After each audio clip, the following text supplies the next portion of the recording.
Bonsoir. Alors, les Tanzaniens du Simba SC à Dar es Salaam se sont imposés face aux Sud-Africains de Orlando Pirates.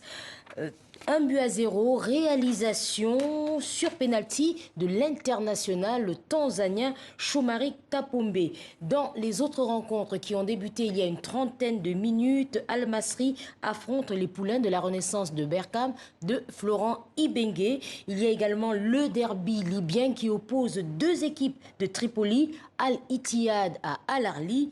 Et les Égyptiens du Pyramids à domicile croisent le fer avec les Corbeaux du tout-puissant Mazembe. Les matchs retour sont prévus les 24 et 25 avril prochains. Bon, et puis toujours dans l'autre compétition continentale, la Ligue des Champions va revenir sur la défaite hier soir à domicile des Algériens du CR Belouizdad. Effectivement, et pour les clubs algériens, il faut dire que cette phase allée commence mal. Après le match nul à domicile du ES Sétif face à l'Espérance de Tunis, le CR Belouizdad, pourtant en supériorité numérique, dès la 7e minute et une domination dans la possession du ballon, n'a pas réussi à marquer.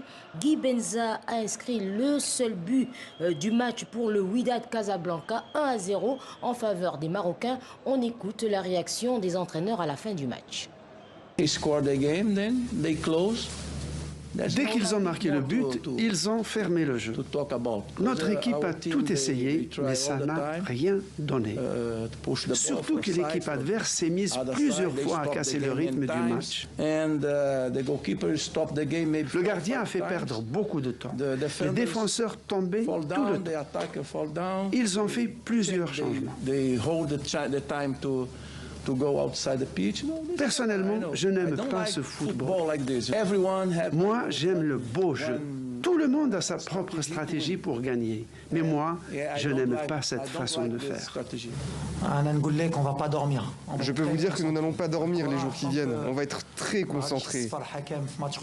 Le match retour ne va pas être facile. Nous respectons beaucoup cette équipe du CR Belouizdad. On joue match par match.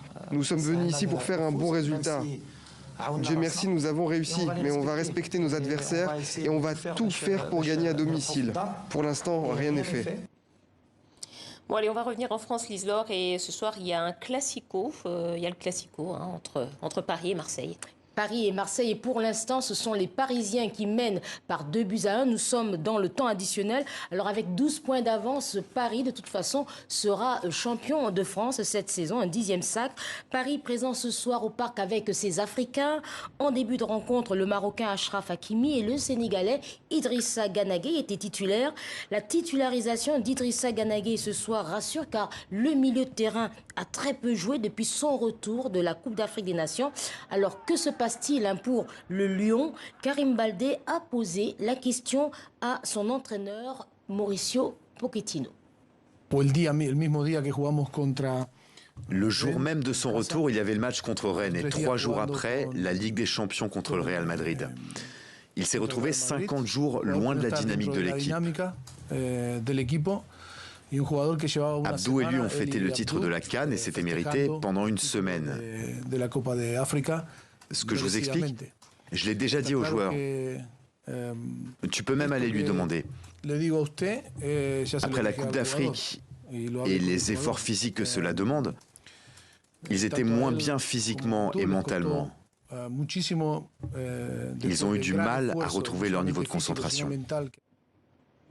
Allez Liselor, on va terminer cette page des sports avec du Basketball African League et aujourd'hui c'était journée de repos pour les 6 équipes. Pour les 6 équipes, après une semaine de compétition, ce sera donc du repos aujourd'hui, le deuxième jour donc de relâche pour les joueurs. Demain, donc la compétition va reprendre avec au programme dans cette conférence du Nil, Petro Luanda contre Espoir Fukash à 17h30 TU et FAP sera opposé au Sud-Soudanais de Cobra Sport. Mardi, on connaîtra les 4 qualifiés de la conférence du Nil qui affronteront lors des playoffs les qualifiés de la conférence du Sahara. Ce sera en mai prochain à Kigali. Merci Liselor. Merci.